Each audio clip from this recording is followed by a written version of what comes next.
தமிழன் தொலைக்காட்சி சொந்தங்களுக்கு கிறிஸ்டோபர் தாசி அன்பு வணக்கங்கள். இன்றைய அரசியல் அரங்கம் நிகழ்ச்சிக்காக நம்முடன் தமிழ் மாநில காங்கிரசின் பொதுச் செயலாளரும் சமூக சேவகருமான திருமதி ராணி கிருஷ்ணன் அவர்களோடு நாம் இன்றைய அரசியல் அரங்கம் நகர்த்த இருக்கிறோம்.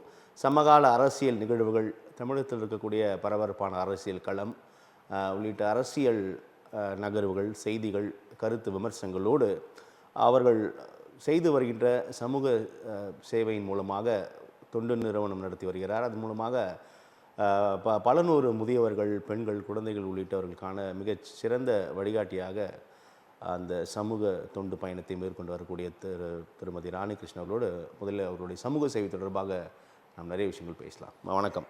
வணக்கம் சார். வணக்கங்களோடு வரைக்கும் ரொம்ப மகிழ்ச்சி உங்களை சந்தித்ததில். அரசியல்வாதி தொண்டு செய்வது தான் அரசியல்வாதியோட பணி அப்படின்னு சொல்லுவாங்க. ஆனால் சமகால அரசியலில் நிறைய விமர்சனங்கள் இருக்கிறது. அரசியலுக்கு வந்த வேகத்தோடு சமூக பணியை மறந்து விடுகிறார்கள் அப்படின்னு நம்ம யதார்த்தமாக பார்க்குறோம் களத்தில். ஆனால் அப்படி இல்லாமல் ஒரு சமூக சேவகியாக தொண்டு நிறுவனம் மூலமாக பல முதியவர்கள், பெண்கள், குழந்தைகளை வாழ வைத்து கொண்டிருக்கிறீர்கள். அது மட்டுமில்லாது அவர்களுக்கு வழிகாட்டும் விதமாக பல வேளைகளில் அவர்களுடைய இலக்கை அடைவதற்கான மிகச்சிறந்த வழிகாட்டியாகவும் நீங்கள் இருக்கிறீங்க. ஒரு கட்சியோட பொதுச் செயலாளராகவும் இருக்கீங்க, முக்கிய கட்சியில். எப்படி இந்த சமூக சேவை பின்னணி இதிலிருந்து தான் உங்களுடைய வாழ்க்கை ஆரம்பிக்குதா? எப்படி? சமூக சேவை தான் சார் என்னுடைய மெயினே அதுதான், உயிர் மூச்சே அதுதான். இது எப்படி கூட இதுனாச்சுனாக்கா என்னுடைய குடும்பமே தான். குடும்ப தலைவர் அப்பா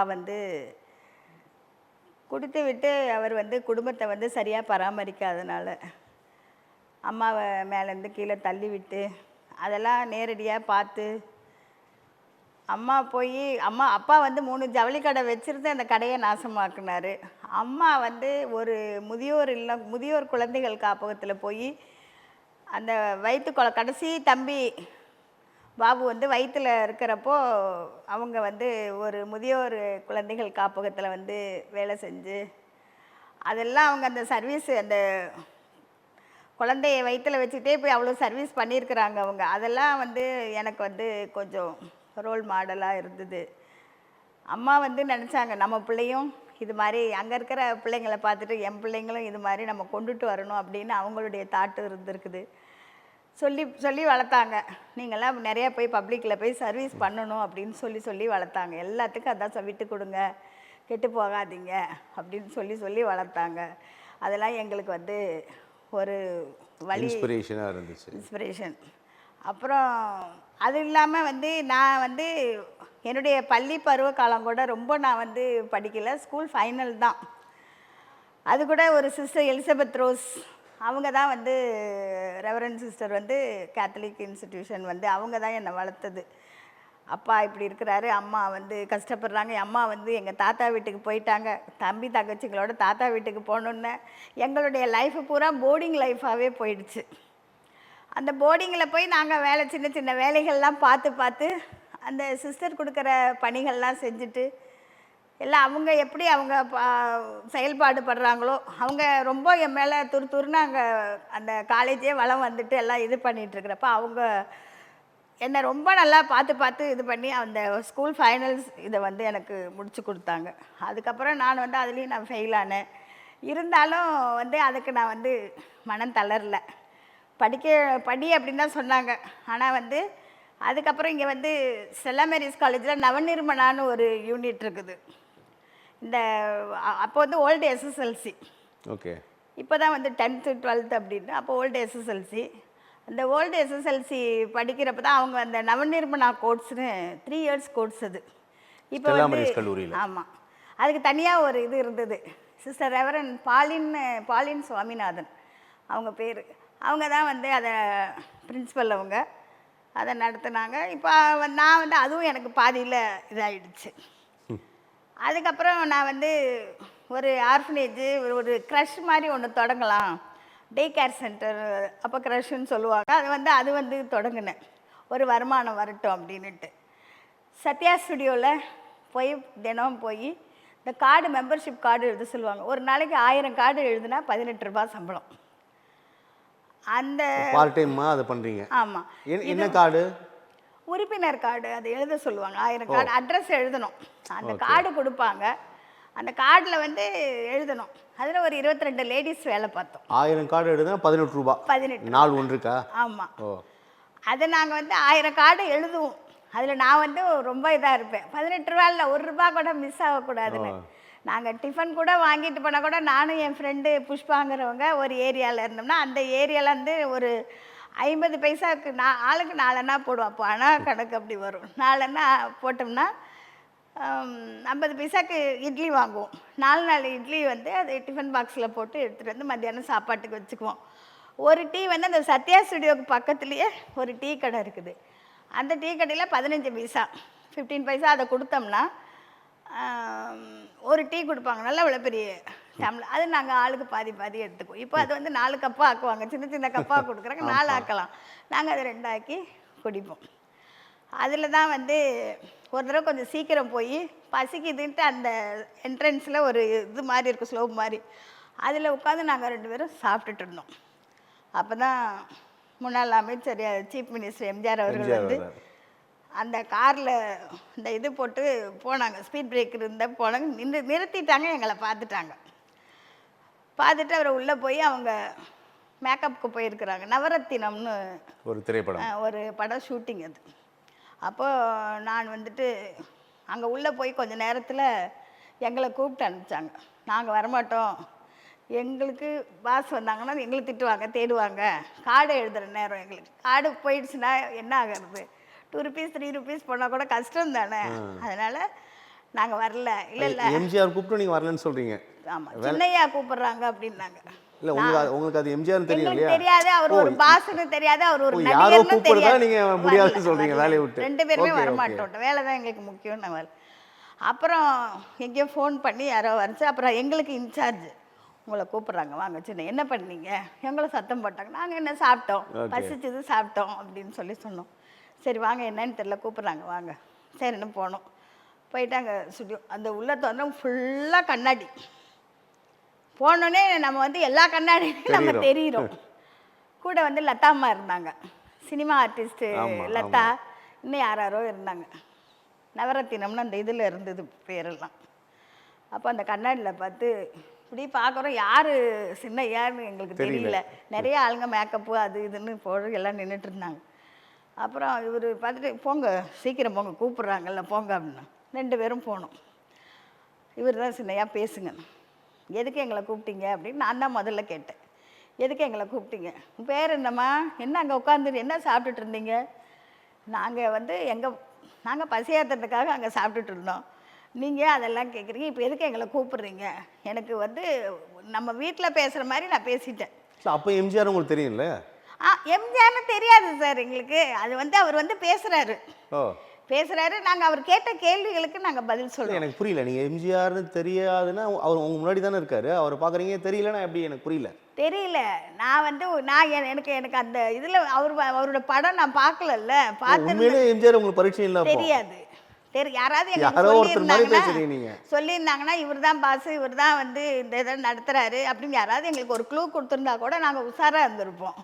அதுவும் எங்களுக்கு சொல்லல. யாரோ ஒரு நபர் கேள்வி கூட வந்தவளுக்கும் தெரியல, புஷ்பான்னு அவளுக்கும் தெரியல. அவள் சர்வீஸ் கமிஷனில் வேலை பார்க்குறா இப்போ, அதுவும் தெரியல. அப்புறம் வந்து அம்மா என்ன தெரியுமான்னு அவர் கேட்குறாரு. அப்போது நாங்கள் வந்துட்டு உங்களை ஏன் நாங்கள் தெரிஞ்சுக்கணும்னு சொல்கிறோம். இந்த அம்மா சிரிக்கிறாங்க. ஆனால் பக்கத்தில் இருந்து இந்த அம்மா சிரிக்கிறாங்க. இன்னொரு நடிகையில் நாங்கள் யாருன்னு பேர் தெரியல, இவங்களும் வந்து சிரிக்கிறாங்க. அப்போ வந்து அவர் வந்துட்டு சரி நீங்கள் யார் என்ன ஏதுன்னு எல்லாத்தையும் எங்களை கேட்குறப்போ ஏன் சீக்கிரம் வந்தீங்க? நாங்கள் சீக்கிரம் வந்துடுச்சு, பஸ்ஸு நாங்கள் வந்துட்டோம், எல்லாம் நாங்கள் போகிற கார்டு எழுதணும், 1000 கார்டு எழுதணும் எங்களுக்கு. நாங்கள் இப்போ நீங்கள் கூப்பிட்டீங்க இவ்வளோ நேரம் பேசி எங்களுக்கு கார்டு வேஸ்ட் ஆகும்னு நாங்கள் சொல்கிறோம். சொல்லி 2 பேரும் சேர்ந்து தான் சொல்கிறோம். அப்போது அவரும் வந்துட்டு சரி உங்கள் பேர் என்ன, உங்கள் குடும்பத்தில் எத்தனை பேர், எல்லாத்தையும் எங்களை விசாரிக்கிறாரு. இதெல்லாம் ஏன் சார் நீங்கள் கேட்குறீங்க? அப்புறம் எங்கள் கூட வந்து சொல்லுமா, அவர் தாம்மா வந்து நம்மளுக்கு சாமி மாதிரி அப்படின்னு இவர் சொன்னார்.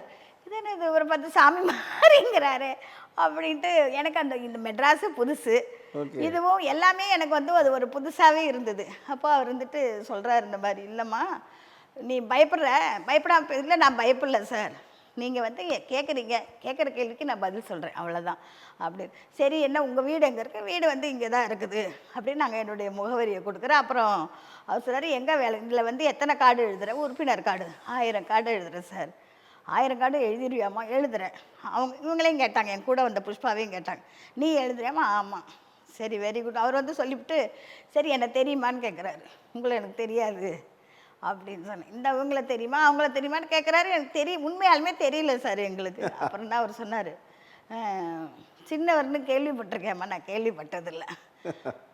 அப்புறம் தான் அவர் சொல்கிறாரு, நான் எம்ஜிஆர்மா, சின்னவர்னு என்னை கூப்பிடுவாங்க, தெரிஞ்சுக்கோ. அவரே சொல்றாரு. ஆமாம், நீ தெரிஞ்சுக்கோ, உன் பேரை சொல்லு, உன் குடும்பத்தில் இருக்கிறவங்க பேரை இத்தனை பேர் இருக்கிறாங்க எல்லாம் சொல்லிட்டு சரி நாங்கள் கிளம்புறோம். ஒரு சின்ன குறுக்கீடுமா, நீங்க சொல்லும்போது அவர் எந்த கோபம்லாம் எதுவும் பண்ணல. அதான் எனக்கு தெரியாது, நான் தான் எம்ஜிஆர் சொல்றது. அவர் வந்து ரொம்ப ஃப்ரெண்ட்லியா இருக்காரு. ஒரு அவருக்கு எந்த ஈகோவும் இல்லை. ஈகோ இல்லை, ஒரு மாதிரி அவர் வந்து அதை ரசிக்கிற மாதிரி கேட்குறாரு. அந்த யதார்த்தத்தை அவர் ரசிக்கிறாரு. யதார்த்தத்தை கேட்குறாரு. நீ உண்மையை பேசுறீங்கன்றத அவர் அதை விரும்புறாரு. ஏன் இதை கேட்குறீங்க, உங்களுக்கு என்னத்துக்குது, நீங்கள் பவுட்ரு போட்டுட்டு இருக்கீங்க, நாங்கள் வந்து கார்டு எழுத வந்திருக்கோம், நீங்கள் இதெல்லாம் கேட்குறீங்க. அதெல்லாம் அவருக்கு ரொம்ப இன்ட்ரெஸ்டிங்காக பேசி கொடுத்துக்கிட்டே இருக்கிறாரு. நான் வந்து இந்த ஓப்பன் ஆர்ட்டாக பேசுறீங்கன்றத அவர் விரும்புகிறாரு. அது எனக்கு வந்து அப்புறம் தான் நாங்கள் வந்து வெளியில் வந்து இவர் வந்து சினிமாலெல்லாம் நாங்கள் அப்படி பேசிக்கிட்டோம். அப்போ இவர் வந்து வேலையை நிப்பாட்டிடுவாரா, நம்ம வேலையை, எனக்கு பயம் வேறு வந்துருச்சு. இவர்கிட்ட சொல்லி வேலையை நிப்பாட்டிடுவாங்களா, நம்ம என்ன பண்ணுறது அடுத்தது அப்படிங்கிற மாதிரி நாங்கள் 2 பேரும் பிளான் பண்ணிட்டு இருக்கிறோம். என்ன ஒன்றுமே புரியல அப்படின்னு. அப்புறம் பார்த்தா சாயங்காலம் 4 மணிக்கு அங்கே ஒரு மீட்டிங் போடுறாங்க. பக்கத்து எல்லாத்தையும் பார்க்குறாரு. அவருக்கு தெரியல, அது இந்த இடத்துல ஆஃபீஸ் நடக்கிறது அவருக்கு தெரியல. எங்களால் அவர் தெரிஞ்சுக்கிட்டாரு. எல்லா லேடிஸையும் பார்த்துட்டு நல்லா எழுதுங்க, 1000 இல்லை 2000 கார்டு கூட எழுதலாம், அப்போ உங்களுக்கு என்னென்ன வேலை வேணும்னு எல்லாம் எழுதி கொடுங்க எனக்கு அப்படிங்கிறாரு. அப்போ நீங்கள் என்ன வேலை கேட்டாலும் நீங்கள் வாங்கி கொடுத்துருவீங்களான்னு நாங்கள் கேட்குறோம். என்ன வேலை நாங்கள் கேட்டாலும் நீங்கள் வாங்கி கொடுத்துருவீங்களா, கவர்மெண்ட்டில் வாங்கி தருவீங்களான்னு, வாங்கி தர்றோம்மா அப்படின்னு சொல்லி எல்லாம். இது ரொம்ப சந்தோஷம் எங்களுக்கு, எல்லாத்துக்குமே ரொம்ப ஹாப்பி. அப்புறம் அதோடு வந்து இவர் பதவியில் வந்து எங்களெல்லாம் கூப்பிட்டாரு. அந்த போரூரில் அவருடைய வீட்டில் கூப்பிட்டு எல்லாத்துக்கும் வந்து ராமாவரம். ஆமாம், கிஃப்ட்டு கொடுத்தாரு. நல்ல நல்ல கிஃப்ட்டு கொடுத்தாரு. அது எனக்கு மறந்து போச்சு என்ன கிஃப்ட். அது அப்படியே வந்து எப்படி சொல்கிறதுன்னு தெரில, ஒரு ஆர்டிக்கல் மாதிரி நல்ல ஒரு கிஃப்ட்டு தான் கொடுத்துருந்தாரு. அதுக்கப்புறம் வந்து சந்தோஷப்பட்டார். நீங்கள்லாம் நல்ல வேலைக்கு போயிடுவீங்க, கவலைப்படாதீங்க அப்படின்னு சொல்லிட்டு எங்களுக்கு வந்து 5000 கவரில் எல்லாத்துக்கும் கொடுத்தாரு. 18 பேர்.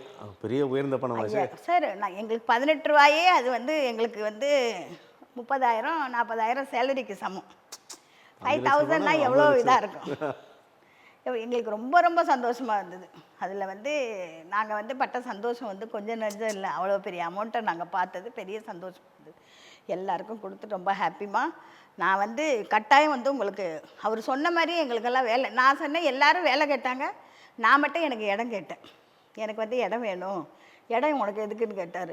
நான் சர்வீஸ் பண்ணணும். எங்கள் அம்மா ஒரு முதியோர் இல்லத்தில் வேலை பார்த்தாங்க, அதனால் நான் வந்து ஒரு முதியோர் இல்லமும் ஒரு குழந்தைகள் காப்பகமும் நானே 2 குழந்தைங்க தான் நடத்தணும் வைக்கணும்னு சொல்லி சட்டம் போடலான்ட்டு இருக்கிறேன். நீ வந்து குழந்தைகள் காப்பகம் வைக்கணுங்கிறியம்மா, எத்தனை குழந்தைங்க இருக்கிற மாதிரி இடம் வேணும்?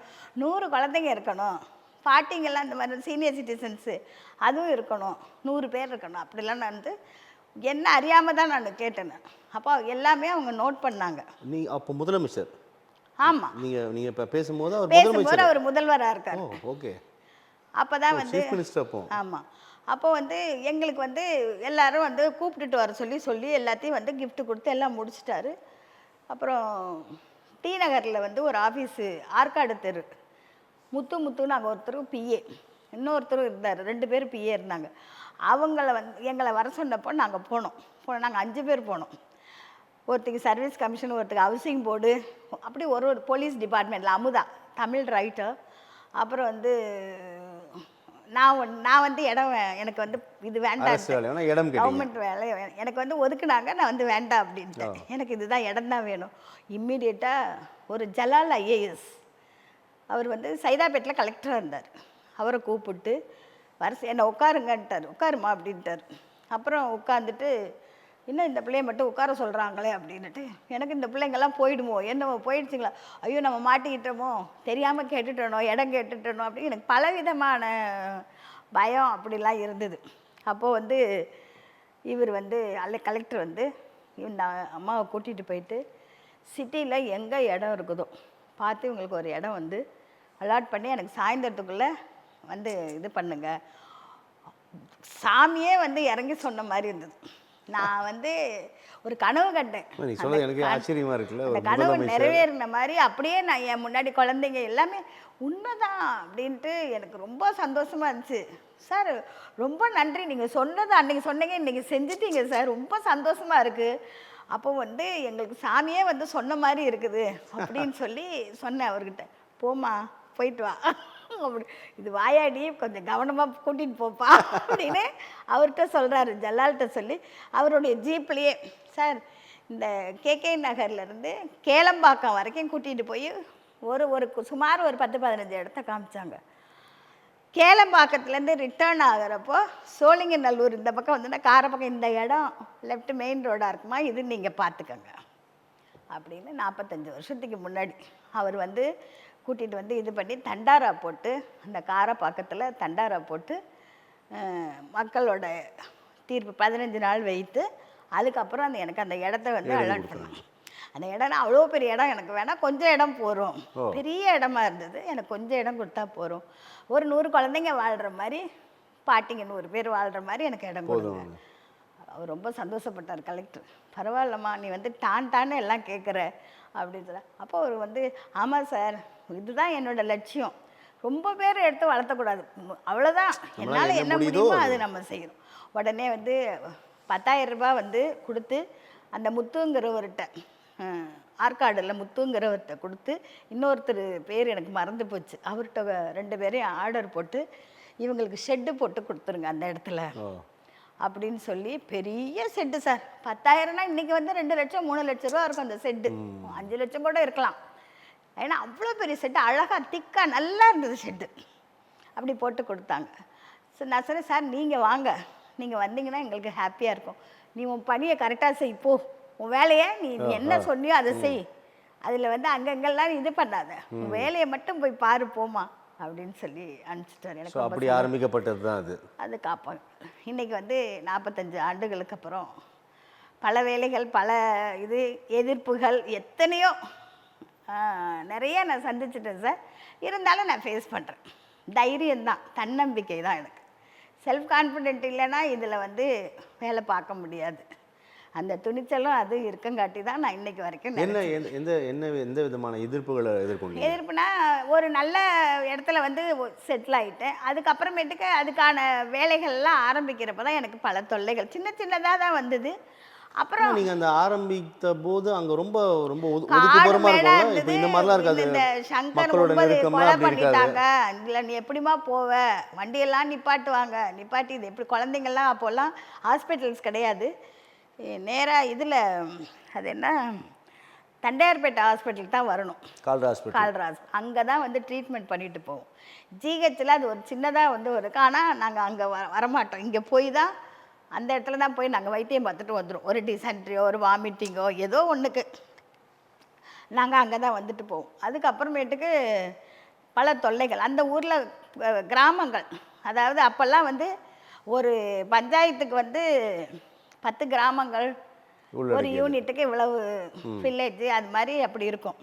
அப்போ நாங்கள் வந்து இந்த 10-15 கிராமங்கள்லேயும் நாங்கள் போய் சந்தித்து, ஒரு கிராமத்தில் ஒரு லேடி, அதில் கூட ஒரு லேடி இங்கே வந்திருக்கிறா இப்போது, பாஞ்சாலின்னு சொல்லிட்டு, சோழிங்கநல்லூரில் அந்த அம்மா வந்து ரொம்ப காலமாக இருந்துட்டுருக்குறாங்க. அந்த அம்மா வந்து அந்த அம்மாவை பிடிச்சி அப்படியே பக்கத்து கிராமங்களில் ஒரு லேடியை பிடிச்சி அவங்களுக்கு லெட்டர் எழுதி கொடுக்கறது, போஸ்ட் ஆஃபீஸுக்கு போகிறது, அப்போ எல்லாம் ஒரு யூனிஃபார்ம் ஆக்கணும். அப்புறம் கொஞ்சம் கொஞ்சமாக டெவலப் பண்ணோம். அப்புறம் எங்களுக்கு வந்து ஒரு பெரிய அலை அடிச்சுது. அலை வந்தோடனே டிவி ஆண்டனி அப்போ வந்து சீஃப் செக்ரட்டரியாக இருந்தார். அப்போ வந்தப்போ ஹெலிகாப்டரில் ராஜீவ்காந்தியும் அவரும் தான் ஃபுட்டு கொடுத்தாங்க. மேலேருந்து அப்படி இப்படி நிறையா போட்டு எங்கள் இடத்த சென்டர் பாயிண்ட் பண்ணி அதை கொடுத்து, இந்த அங்கே இருக்கிற பக்கத்து 15 கிராமங்களுக்கும் நாங்கள் வந்து சாப்பாடு லைன் ஃபார்ம் பண்ணி அந்த அவங்க கொடுத்த ஃபுட்டெல்லாம் பிரித்து எல்லாத்துக்கும் கொடுக்கறது. அப்படியே நாங்கள் வந்து ஒரு 10 நாள் பண்ணோம். அப்புறம் அந்த கரையில் வந்து தண்ணி மேடு உடஞ்சிருச்சு. அப்போது அந்த முதுகு மேலே ஏறிட்டு தான் நாங்கள் பயணம் பண்ணி வந்து இந்த இடத்துல வந்து சாப்பாடுக்கு வெளியிலேருந்து போலீஸ் வேன் கொண்டாந்து எங்களை ஒக்கியம்பேட்டையில் இறக்கி விட்டுருவாங்க. நாங்கள் எங்கள் லேடிஸ் எல்லாம் 10 பேர் சேர்ந்து அந்த முதுகு மேலே உட்காந்து தான் அந்த சாப்பாடு பை கொண்டு வர முடியும். காய்கறி எதாக இருந்தாலும் அங்கே மற்றவங்க கொடுக்கறது எல்லாத்தையும் எடுத்தாந்து நாங்கள் கொடுப்போம். 10 லேடிஸ் அப்படி எங்கள் குரூப் அப்படியே நல்ல சரியான டீம் எங்களுது. சர்வீஸ்லேயும் சரியான சர்வீஸ் டீம். அந்த மாதிரி நல்லா வந்து எல்லாம் கொடுத்து இதாச்சு. அப்புறம் அந்த துறைப்பாக்கத்தில் நாங்கள் வந்து ஒரு ஹாஸ்பிட்டல் பண்ணுறதுக்கு ரெடி பண்ணினோம். ஆஃப்டர் தட் நாங்கள் வந்து அது அப்படியே இதானோடனே பொலிட்டிக்கல் சப்போர்ட் இல்லாமல் இந்த காப்பகம் வந்து நடத்த முடியாது. நல்ல எங்கள் கட்சிக்கு வாங்க, உங்கள் கட்சிக்கு வாங்க. இவரு குறிப்பாக அவர் எம்ஜிஆர் அவர்களே வந்து மறைவுக்கு பிறகு எங்கள் கட்சிக்கு வாமான்னு அவர் அப்போவே அவர் உயிர் எங்கள் கட்சிக்கு வந்துரு, நீ நல்லா ஆக்டிவாக இருக்க, எங்கள் கட்சிக்கு வந்துரு, இடம் வாங்கிட்டா எல்லாம் பண்ணிட்டு எங்கள் கட்சிக்கு. நான் சொன்னேன் நான் காங்கிரஸ் அப்படின்னு சொல்லிட்டு வந்துட்டு எங்கள் தாத்தாலாம் காங்கிரஸ் அப்படின்னு சொல்லிட்டு வந்தோம். ஆனால் இதுலேயே பார்க்குறப்ப எங்களுக்கு ஜிகே மூப்பனார் நல்ல ரொம்ப is a very dynamic person. அவர் மட்டும்தான் எங்களுக்கு வந்து பிடிச்சிது. அவர்கிட்ட போய் நாங்கள் ஓப்பனாக பேசி, ஐயா நாங்கள் வந்து உங்களை ரொம்ப பிடிக்கும், எங்களுக்கெல்லாம் வந்து இந்த மாதிரி உள்ள பிரச்சனைகள்லாம் இருக்குது, இந்த பிரச்சனைகள்லாம் எங்களுக்கு சால்வ் பண்ணி கொடுங்க. அப்படியே அவர் வந்து போகிறப்பெல்லாம் ஏதாவது ஒன்று ஹெல்ப் பண்ணுவார் சார். இங்கே போனீங்கன்னா இந்த இது நடக்கும். ஸ்டெல்லா மேரிஸ் காலேஜில் நிறைய கொட்டாய் போட்டிருந்தாங்க. ஷெட்டு துத்துருண்டு அப்படியே சின்ன சின்ன கொட்டாயாக போட்டிருந்தாங்க. அப்போது வந்து அவங்க ஸ்டெல்லா மேரிஸ் காலேஜ் நம்ம படித்தோம். அந்த சிஸ்டர்ஸ் எல்லாம் வந்து நம்மலாம் சேர்ந்து, நீ சொன்னில மூப்பனார் ஐயா ஹெல்ப் பண்ணுவார்னு, வா போகலாம். போய் இது பண்ண காலையில் நாங்கள் 7 மணிக்கு எல்லாம் சிஸ்டர்ஸுங்க எல்லாம் ஒரு படையோடு போய், அவர் தூங்கிட்டு இருக்காரு. இது கீழே வந்து தியாகராஜன், அப்போ வந்து தியாகராஜன் இன்னொருத்தர் நல்ல ஒரு அவங்க 2 பேர் இருந்துக்கிட்டு, நீங்கள் வந்து ஐயாவை நாங்கள் சிஸ்டர்ஸ்லாம் பார்க்கணுங்கிறாங்க. அம்மா தூங்குறாருமா, கொஞ்சம் வெயிட் பண்ண, ராத்திரி ரொம்ப லேட் ஆகிடுச்சு. எல்லாம் உட்காந்துட்டே இருந்தாங்க. சிஸ்டர் வாங்க நம்ம மாடிக்கு போயிடலாம் கிட்டக்கிட்டே அங்கே தான் படி ஸ்டெப் மேலே தூங்குறாங்கன்னு சொன்னாங்க. மாடியில் தூங்குறாருன்னு சொல்கிறாங்க. நாங்கள் எல்லாம் மாடி 5 பேர் சிஸ்டர்ஸ், மதர் ஜென்ரல் எல்லாருமே வந்திருக்குறாங்க சார். நான் அப்போல்லாம் வந்து ரொம்ப ஈஸியாக இருந்தது, இப்போ தான் எல்லாமே கொஞ்சம் இதாக. அப்புறம் போய் அவரை கூப்பிட்டு தட்டிட்டோம். கதவை திறந்துட்டார். பனியனோடு இருக்கார். ஐயா மன்னிச்சிருங்க, நாங்கள்லாம் வந்திருக்குறோம், இந்த இங்கே நான் கொஞ்சம் படிச்சுட்டேன் ஐயா, இங்கே வந்து அவர் முழிக்கிறார், யார் இது இப்படி வந்து தொந்தரவு பண்ணுறாங்களே அப்படி. அப்புறம் வந்து இப்படி பார்த்துட்டு அவர் ரொம்ப நல்லா அந்த நேரத்துலேயும் வந்து எங்களை வந்து ஏன் வந்தேன்னு கேட்காம, கோவப்படாமல் அழகாக வந்து, அது பிளெஸ்ஸிங், காட் பிளெஸ்ஸிங் தான். எங்களுக்கு ரொம்ப சந்தோஷமாக இருந்தது. அந்த வளாகத்தை பற்றி சொன்னோம். ஸ்டெல்லா மேரிஸ் காலேஜ் ஒட்டி இவ்வளோ பெரிய ஒரு 100 கணக்கில் வந்து சின்ன சின்ன கொட்டாயாக போட்டு பிள்ளைங்க ஸ்டடீஸ் கெட்டு போகுது, ரொம்ப தொந்தரவாக இருக்குது. ட்ரக் அண்ட் அடிக்ட்ஸ் அப்போவே கொஞ்சம் நல்லா அது ஒரு அந்த பாட்டிலாம் அந்த வாரத்தில் போடுறது டிஸ்டர்ப்டாக இருக்குதுயா அப்படின்னு எல்லாம் மதர்லாம் சொன்னாங்க. உடனே வந்து டிஆர் பாலு அப்போ வந்து எம்பியாக இருந்தார். அவரை கூப்பிட்டு பேசி கலைஞர்கிட்ட சொல்லி இம்மிடியேட்டாக அதை வந்து ரிவோக் பண்ணிடுங்க சார். சாயங்காலம் 5 மணிக்குள்ளே இடம் கிளியர் ஆகிடுச்சு சார். அதனால் நான் வந்து எனக்கு அவரை ரொம்ப பிடிச்சது, மூப்பனார் ஐயா. உடனே வந்து மக்கள் சேவைங்கிறது அது ஒரு பெரிய காரியம். காலை 7 மணிக்கு சொல்கிறீங்க, அவங்கெல்லாம் வந்து அடுத்த நாள் தேங்க்ஸ் பண்ணுறாங்க. அவங்களோட நானும் போய் காலத்தொட்டு கும்பிட்டு, ஐயா ரொம்ப நன்றியா, இது வந்து ஸ்டூடெண்ட்ஸ் மாணவர்களுடைய இது எதிர்காலம், அதனால வந்து நீங்கள் ரொம்ப அருமையான, பரவாயில்ல போம்மா, குட் குட் அப்படின்ட்டு சொல்லிட்டாரு. உங்கள் கட்சியில் நானும் சேர்ந்துருவேயா அப்படின்னு சொல்லிட்டேன் அப்போவே. அப்புறம் வந்து சரிம்மா அப்படின்னு. அப்புறம் டெல்லிக்கு ஒரு சிஸ்டர் பிரிட்டோங்கிறவங்கள ஃபேட்டிமா காலேஜ் பிரின்ஸிபல் அவங்க என்ன டெல்லி கூட்டிகிட்டு போகிறாங்க. அப்போ வந்து அவங்களுக்கு மூப்பனார் ஐயாவில் நான் சொன்னேன், எனக்கும் தெரியும் மாதிரி ஸ்டெல்லா மேரிஸ் காலேஜ் பிரச்சனையெல்லாம் சொன்னேன். அப்போ தான் வந்து அவங்க எல்லாமே மிஸ்ஸஸ் அருணாச்சலம் அவங்களுக்கு தெரிஞ்ச ஃப்ரெண்ட்ஸ் எல்லாம் எனக்கு அறிமுகப்படுத்தினாங்க. சிஸ்டர் பிரிட்டோ அவங்களுக்கு தெரிஞ்சவங்களாம் எனக்கு அறிமுகப்படுத்தி, இஸ் நைஸ் சோசியல் ஒர்க்கர், நல்லா ஹெல்ப் பண்ணுங்க, வளர்ந்து வர பிள்ளை, அதனால் நம்ம தான் சப்போர்ட் பண்ணணும்னு இந்த சிஸ்டர்ஸ் எல்லாம் சொல்கிறாங்க. அப்போ வந்து அதுதான் அதுலேருந்து தான் சார் அவர் வந்து நீ போய் இளைஞர் அணியில் வந்து பொறுப்புக்கு லதா பிரியகுமார் போய் அவங்க தான் வந்து அதை சூஸ் பண்ணிகிட்ருக்காங்க. ராஜீவ்காந்தி நல்ல ஒரு சோஷியல் ஒர்க்கர் கேட்குறாங்க அவங்கக்கிட்ட. அப்போ ஐயா வந்து நீ போய் லதாவை பார்த்து ஒரு பேரை கொடுத்துருமா அப்படின்னு. நான் போய் உடனே போய் என்னோடய பேர் பயோடேட்டா கொடுத்து, இளைஞர் அணியில் உனக்கு என்ன பொறுப்பு வேணும், பொதுச் செயலாளர், அது ஏன் அதை மட்டும் கேட்குறேன், எனக்கு அதுதான் கொடுத்தா கொடுங்க, இல்லாட்டி வேண்டாம், சாதாரணமாகவே நான் வந்து பணி புரிஞ்சுட்டு போகிறேன். அப்புறம் இளைஞர் அணியில் 3 லேடிஸு செலக்ட் பண்ணாங்க. ராஜீவ்காந்தி போட்ட பணி அது. பொதுச் செயலாளர் ஐயா தான் ரெக்கமெண்ட் பண்ணி அதை இது பண்ணி கொடுத்தாரு. அப்புறம் தான் அப்படியே படிப்படி நிறைய சர்வீஸ் பண்ணோம். அப்போ இருந்து எல்லாம் இங்கே போகணும் அங்கே எல்லா இடத்துலையும் எங்கே பிரச்சனைகள் இருக்கோ இந்த இடத்துக்கு போங்க அந்த இடத்துக்கு போங்க. இதில் தேனி மாவட்டத்தில் ஒரு குழந்தை பிரச்சனை, போரூரில் ஒரு குழந்தை பிரச்சனை. நாங்கள் போய் அட்டன் பண்ணையிலே இதாக இருந்தது. என்னை வந்து 96ல் கவுன்சிலராக நிற்க வச்சார் ஐயா. என்னை போல் பெண்களுக்கெல்லாம் 20 பெண்களுக்கு மேலே நாங்கள் சீட்டு கொடுத்து அழகு பார்த்தாரு. தமிழ் மாநில காங்கிரஸில் நிற்கிறீங்களா நீங்கள் கவுன்சிலராக? ஆமாம். இப்படியாக ஆரம்பிக்கப்பட்ட உங்களுடைய தொண்டு 2 பெரும் தலைவர்கள் பெரும் உதவி செய்ததாக பதிவு பண்ணீங்க. புரட்சித் தலைவர் எம்ஜிஆர் அவர்களும் மக்கள் தலைவர் திரு ஜி.கே. மூப்பனார் அவர்களும் பெரும் தொண்டு பண்ணியிருக்காங்க. பெரும் பணி, பெரும் உதவி. அதெல்லாம் நீங்கள் இப்போ சொல்லும்போது உண்மையில் இந்த தலைமுறையினருக்கு பெரும் ஆச்சரியத்தை விதைக்கும். உண்மைதான் சார். இப்படிலாம் இருந்திருக்காங்களா தலைவர்கள் அப்படின்னு உண்மையிலே எனக்கே நினைக்க பார்த்த தோன்றுகிறது. அந்த தலைவர்கள் மாதிரி இன்னைக்கு வந்து பார்க்கவே முடியாது அப்படி. ஆனால் இப்போ திரு ஜி.கே. வாசன் அவர்கள் வந்து எடுக்கின்ற ஒவ்வொரு ஸ்டெப்பும் வந்து நல்லா இருக்கு. நம்ம பேசலாம். நம்ம அரசியலுக்கு முன்னாடி இப்போ உங்களுடைய அந்த தொண்டு நிறுவனத்தோட பணிகள் நீங்கள் ஆரம்பித்த போது ஆரம்ப நிலையில் சொன்னீங்க. இப்போ எப்படி போயிட்டு இருக்கு? அட் பிரசன்ட் 2025 உங்களுடைய நிறுவனம் சார்பு என்னென்ன பண்றீங்க? இல்லை, எவ்வளவு பேர் அங்க இப்போ ஆரம்பித்த நாங்கள் 7 குழந்தைங்கள்ல தொடங்கணும்.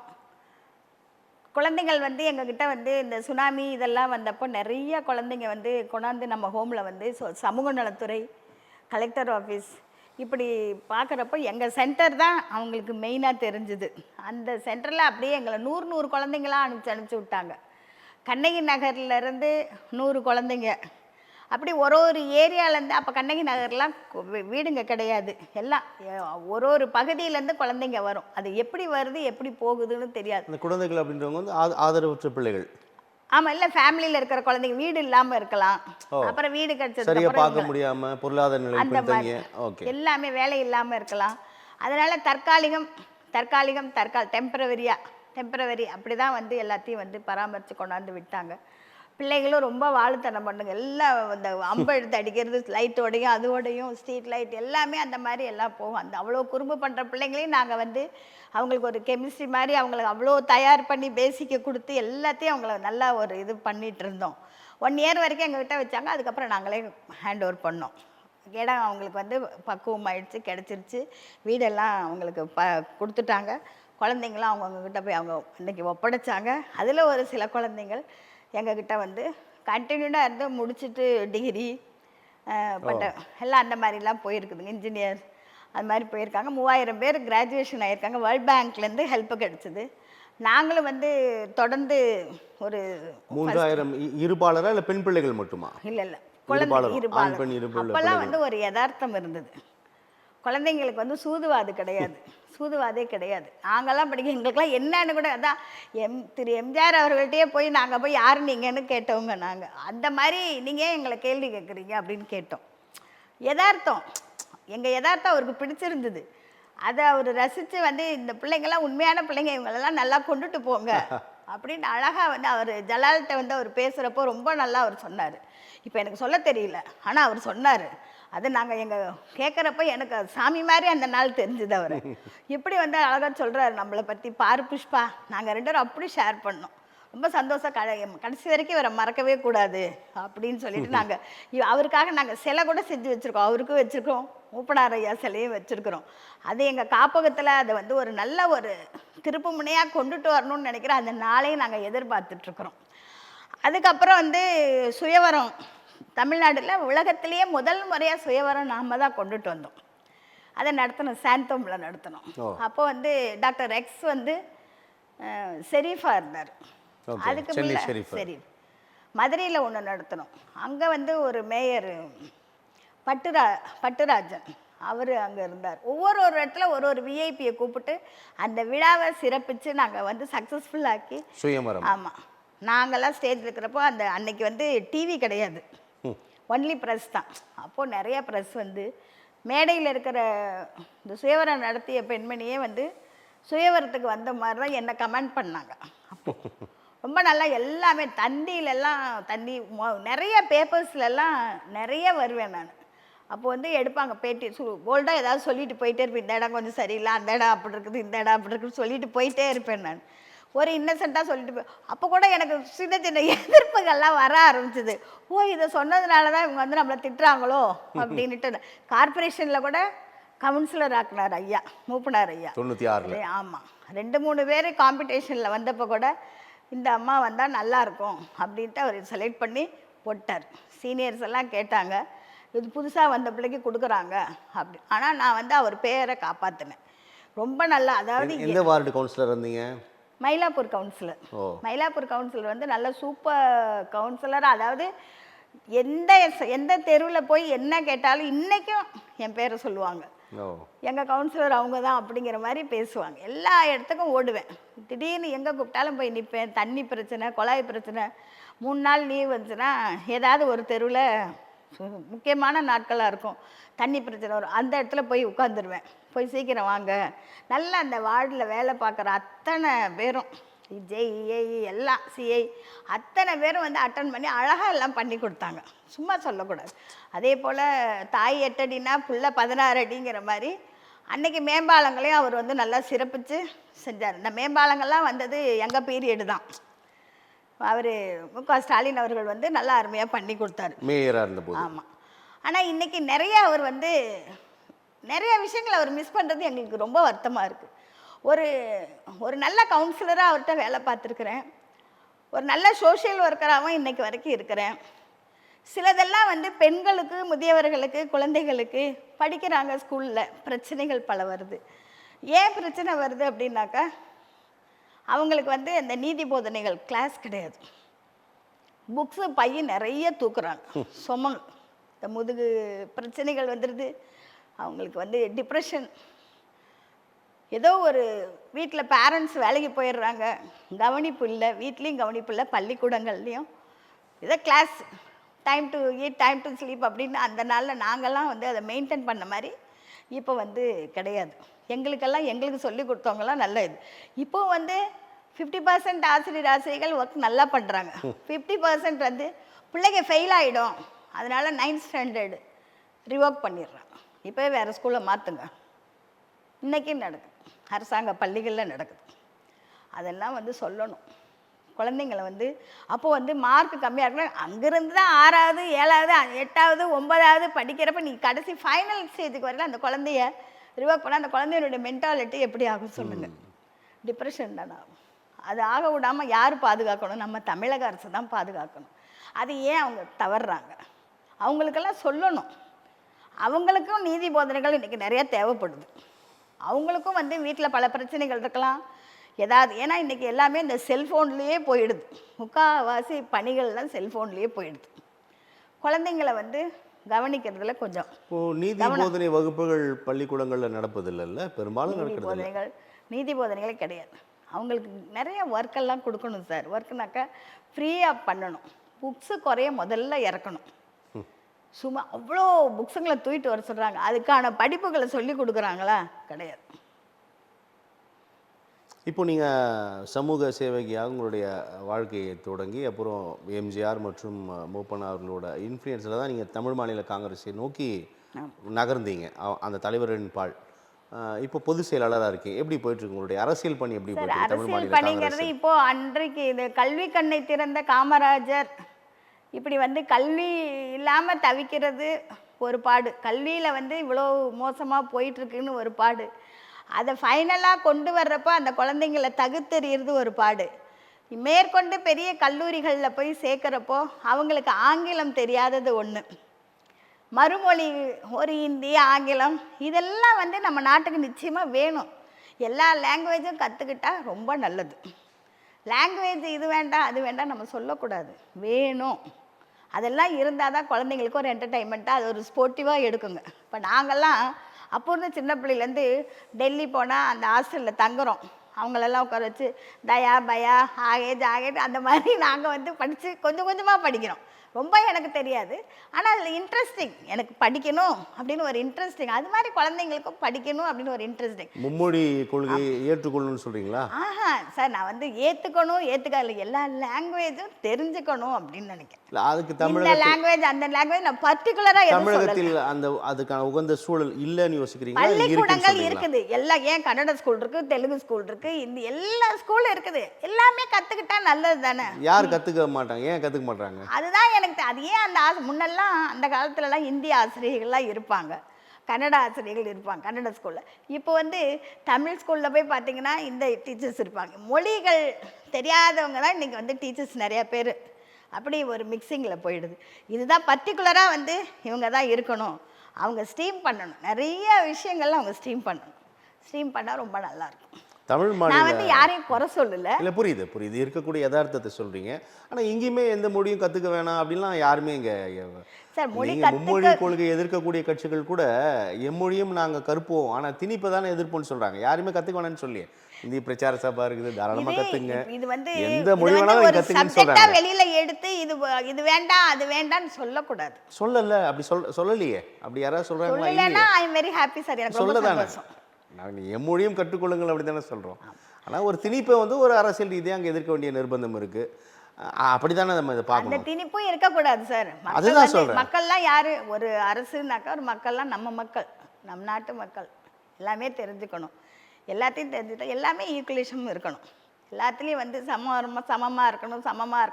சில இதெல்லாம் கோட்டை விட்டுட்டே போகக்கூடாது, தப்பு. அரசு இதுலேயும் சரி, எல்லா அதிகாரிகளும் சரி, நம்ம மக்களும் சரி, மக்கள் கோஆப்ரேஷன் 2 கை தட்டினா தான் சத்தம். அது மாதிரி அப்படி போகும், சுமூகமாக போகணும். தமிழ் மாநில காங்கிரஸ் பாஜகவோடு ரொம்ப ஒரு வலுவான கூட்டணியாக ரொம்ப நாளாக ஒரு நட்பு பயணத்தில் இருக்கக்கூடிய உங்களுடைய கட்சி இப்போ தமிழகத்தில் அதிமுக பாஜக கூட்டணியில் இருக்குது. அதிமுக பொதுச் செயலாளர் மக்களை காப்போம் தமிழகத்தை மீட்போம் அப்படின்ற சுற்றுப்பயணத்தை ஆரம்பிச்சிருக்காரு. எப்படி பார்க்குறீங்க தமிழ் மாநில சார் காங்கிரஸ்? அது அவங்கவுங்களுடைய கொள்கை. உங்கள் கூட்டணி இல்லையா? கூட்டணி வந்து ஈஸியாக டைனமிக் லீடர். அவர் மோடிஜி வந்து டைனமிக் லீடர், அதனால தப்பு கிடையாது. அவர் வந்து அன்னைக்கு அவர் விமானமாக பறந்தப்போ கூட எனக்கு கூட கஷ்டமாக இருந்தது, என்ன இவ்வளோ பெரிய விமானமாக பறக்கிறாரு, இவர் எப்படி வந்து நாட்டை வந்து காப்பார். ஆனால் இன்றைக்கு சூழ்நிலையில் பார்க்குறப்போ அவர் நிறைய விஷயங்கள் வந்து அவர் வந்து மாற்றங்கள் வந்திருக்கு, பண்ணிட்டு இருக்காரு. அது நாங்கள் வந்து எந்த விஷயத்துலேருந்து ஆரம்பிக்கிறது, எந்த விஷயத்தில் சொல்கிறதுங்கிற அளவுக்கு இப்போ வந்துருச்சு. நல்லா எல்லா உலகமே இன்றைக்கி வந்து அவரை போட்டுருது, பயங்கரமாக போட்டுறாங்க. சயின்ஸு ஆகட்டும், இந்த இதாகட்டும், எல்லா விஷயமும் அவர்கிட்ட வந்து இன்றைக்கி வந்து நல்ல இது வந்து இன்றைக்கி நடந்துகிட்டு இருக்குது. தமிழ்நாட்டில் பாஜக ரொம்ப எதிர்க்கிறத சொல்கிறாங்களே. அது வந்து அதை சொன்னேன், அவங்கவுங்களுடைய விருப்பம். அது வேணும்னா வேணும், வேண்டாம்னா வேண்டாம், அப்படி.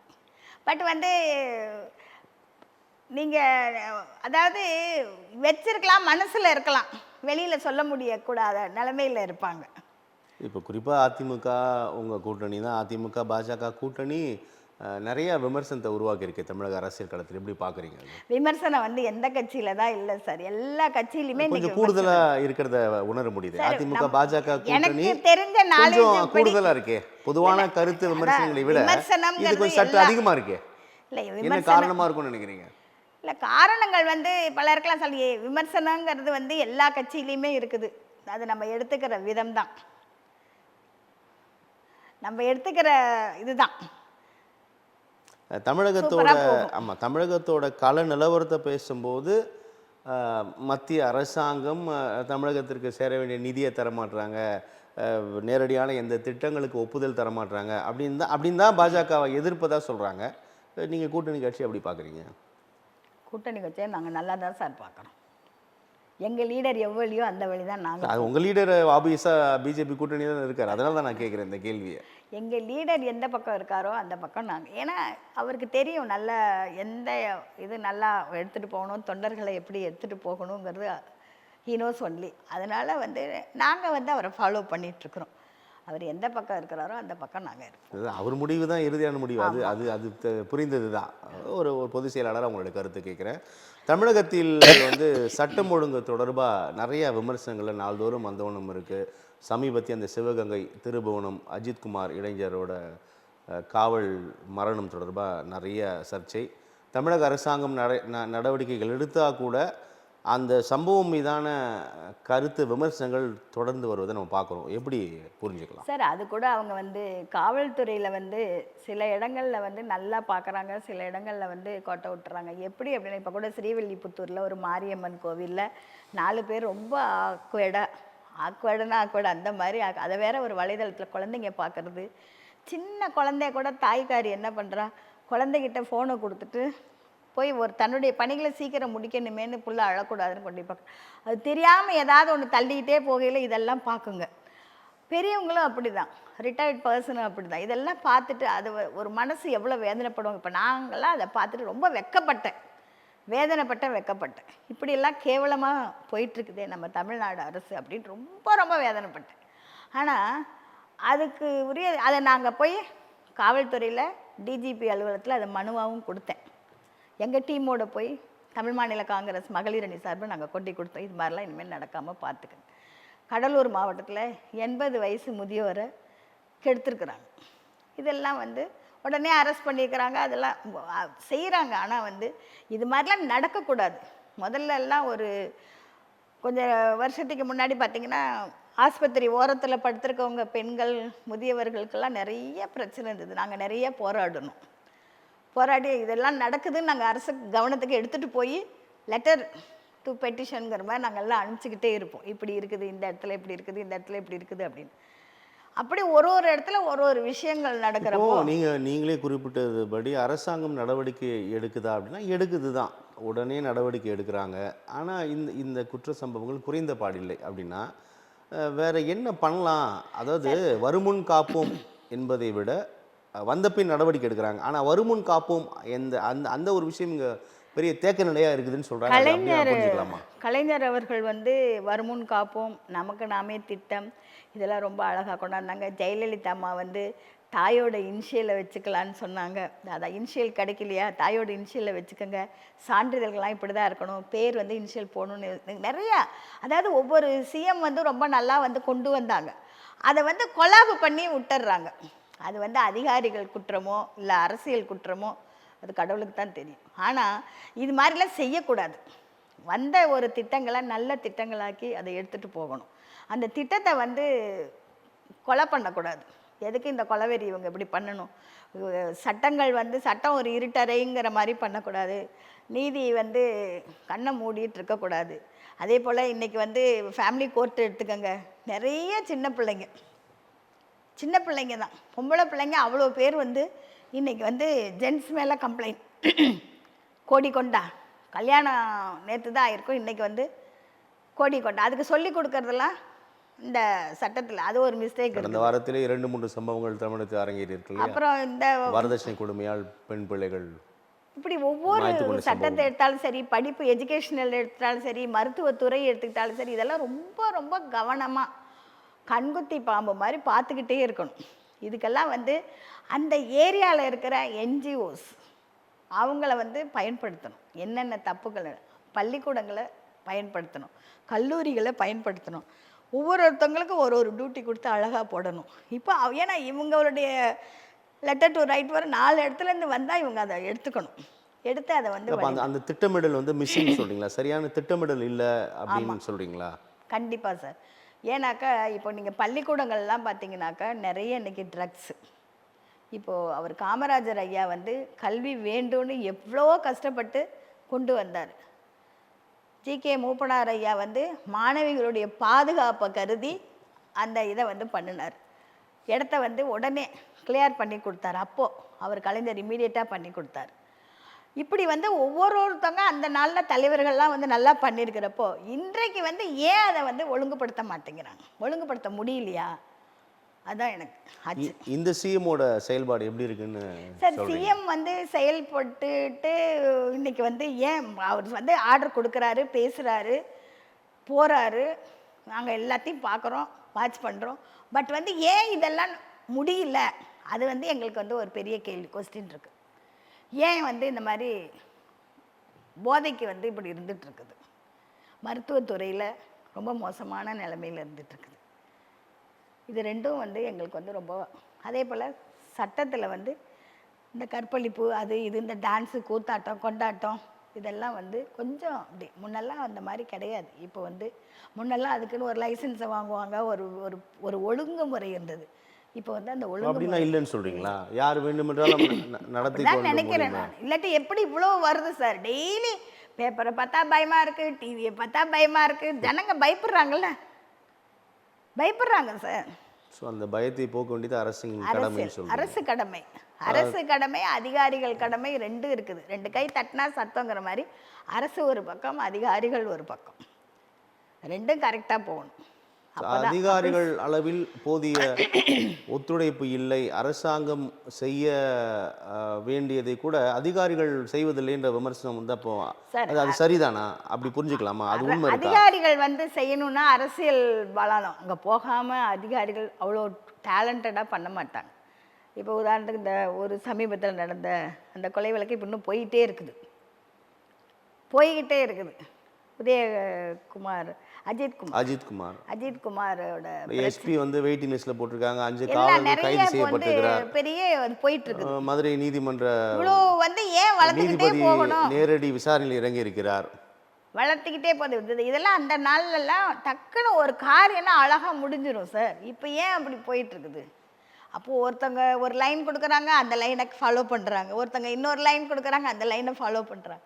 நம்மளுக்கு ஜஸ்டிஸ் என்ன, எது முடிவு, அதுதான். இப்போ சில தினங்களுக்கு முன்னால் அதே போல் எங்களோட தொண்டு நல நிறுவனங்கள் எங்களை போல் நடத்துகிற இன்ஸ்டிடியூஷன்ஸ் கூட நிறைய அந்த சர்டிஃபிகேட்ஸ் பிரச்சனைகள்லாம் அவங்க வந்து பிரச்சனை. என்ன சான்றிதழ் பிரச்சனை? சான்றிதழ்னா இப்போ வந்து இப்போ எனக்கே எல்லாமே ஆன்லைன் ஆக்கிட்டாங்களே. இப்போ ஆன்லைன் ஆக்கிட்டாங்க. பட் வந்து இன்னும் எனக்கு வந்து ஜேஜே சர்டிஃபிகேட் வரல. என்ன சர்டிஃபிகேட் அது? ஜேஜே சர்டிஃபிகேட் ஜுவனல், அந்த சோஷியல் ஜஸ்டிஸ் அந்த இது வரும். அந்த சர்டிஃபிகேட் வந்து இப்போ தான் சமீபமாக வந்து 8 வருஷமாக தான் டி லைசன்ஸ் எல்லாமே சானிட்ரி, ஹெல்த்து, ஃபயரு, அப்புறம் ஏபிசி, இந்த மாதிரி ஒரு எங்களுக்குன்னு ஒரு சர்டிஃபிகேட்ஸ் இருக்குது. எல்லாமே எனக்கு எல்லாம் கிடச்சிருச்சு. இந்த ஜேஜே வந்து அது வந்து கொஞ்சம் பெண்டிங்கில் இருக்குது. ஏன்னா என்ன காரணம் சொல்கிறாங்க தெரியல.